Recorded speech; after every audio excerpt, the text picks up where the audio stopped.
Hey guys, Josh from SoccerReviewsForYou.com, bringing you an unboxing of the Adidas F50 adizero in the Samba blue and glow orange colorway.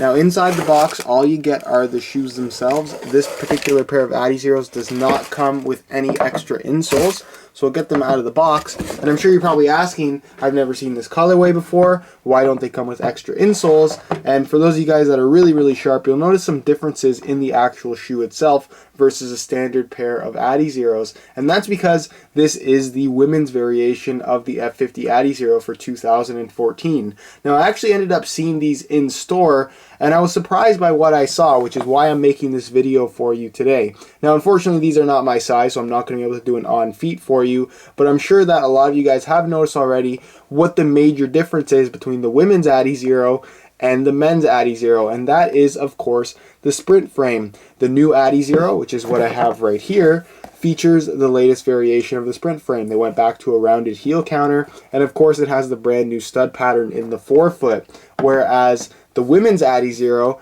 has the older sprint frame with the older stud pattern. And when I saw this, I asked myself, why is that? Why wouldn't Adidas put the latest sprint frame on the latest women's adizero? Simply because the upper is exactly the same, the rest of the shoe is the same. Why wouldn't they use the same sprint frame? So I did a little bit of investigation and was surprised by what I found.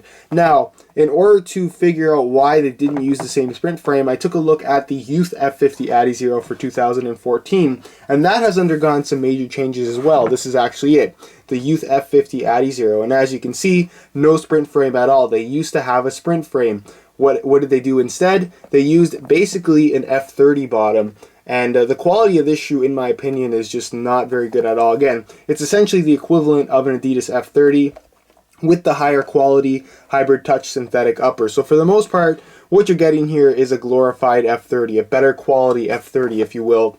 It does have that new stud pattern, but of course no sprint frame, meaning that it's not very lightweight, it's not particularly flexible, and it kind of defeats the purpose of the whole adizero concept simply because it doesn't have that ultra lightweight construction. So then I thought, why wouldn't they put a new sprint frame on this adizero, and why wouldn't they put a new sprint frame on that adizero? And then it came to me, they only have it on the men's sizes because that's the only tools that they made to actually mass produce these things. You have to think of a sprint frame or this piece as a mold. They have to have a machine to build these, multiple machines left and right for every single size, like I said, in order to mass produce these things. And simply because they're only doing men's sizes, they decided that it's probably not worth it for them to retool the smaller sizes for the women's colorways as well as the youth colorways. So instead, they just decided to go for a standard sprint frame, the one they already had the tools for, because if you look at the older version of the Youth F50, it had a sprint frame exactly like what you're going to find here. It was essentially a shrunk down version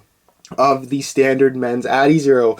So that is really the explanation as to why this particular adizero does not have the new sprint frame as opposed to the older women's ones, which obviously had the current one. Adidas simply didn't want to build the machines to actually mass produce the things with the new sprint frames. They don't have the tool to actually make this sprint frame in a smaller size. So that is the reasoning that I came up with. I thought it was kind of an interesting thing, and obviously Adidas isn't really concentrating too hard on the actual performance characteristics of their women's line as well as their youth line. It's something that they obviously don't seem to care as much about as far as updates go. Nonetheless, you're still getting a high quality shoe here, and I thought this was an interesting option to show, especially for people who perhaps like the new adizero design, and the upper is much better than the previous model in my opinion, but maybe you like the older stud pattern, maybe you like the older sprint frame a little bit better. This women's F50 adizero would definitely be a very solid option. I think the colorway is pretty good looking. Again, it's Samba blue with what they call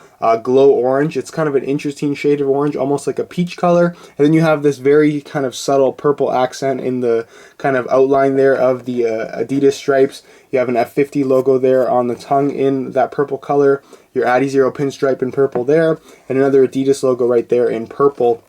But as far as the shoe itself goes, There are some other differences apart from the sprint frame. The one thing is, of course, they don't come with extra insoles. The insoles are still removable, and what you get is actually a pretty interesting insole. It's got a mesh liner on top. You can see it says women right there. It's not actually a women's fit shoe, so keep that in mind. The sprint frames are the same. They just basically scale down the sizes. They don't actually have a narrower sprint frame for the women's models. So essentially all you have to do is, for example, if I wanted to wear a pair of women's F50 adizeros, you have to go up 1.5 sizes. So I wear a 9 US in men's shoes. So in order to wear the women's size, I would need a 10.5 US. And the women's shoes, I believe, go all the way up to 11. So as long as you don't have a foot bigger than a 9.5 US in men's sizing, you will be able to get a pair of women's shoes for yourself. And I'll leave a link in the description if you are interested in picking these up. Again, they're women's shoes technically, but nobody's really going to know. And for the most part, who cares? It's just as masculine a colorway as the other colorways that are currently available. But anyways, back to the insole.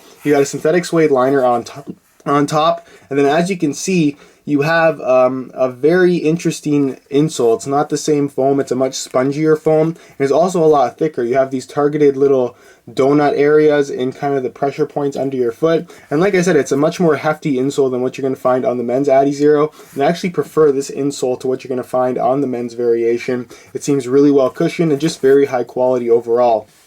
Definitely a nice addition to the women's colorway. Another thing about the women's colorway is that while this is synthetic, it actually does feature the synthetic suede heel liner in the back as well. Again, something that I prefer over the synthetic leather ones that you're going to find from the standard men's colorways. Now, as far as the upper goes, it's pretty much exactly the same. You have your hybrid touch synthetic in the front, your dribble text texturing right there, and then of course the back half of the shoe is speed foil along with the tongue itself. So again, for the most part, this is just a standard 2014 F50 adizero with a different insole, a different heel liner, and of course the older sprint frame. And if you do want to get a pair of these for yourself, I will leave buy it now links in the description. Again, just keep in mind that you want to go up 1.5 sizes from your men's size in order to get the proper fit in the women's version of the shoe itself. So that's pretty much it, guys. Not going to do a weigh-in because this is just a very small size. It's a women's size 7. They don't fit me.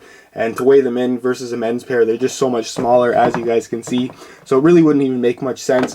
But other than that, if you have any questions regarding this shoe at all, be sure to leave those down below in the comments. If you enjoyed today's video, be sure to support it with a like. Subscribe if you haven't already for daily videos on all the latest and greatest soccer gear. You can find all of my social media information down below in the description as well. And other than that, guys, hope you enjoyed today's video. And as always, thanks for watching.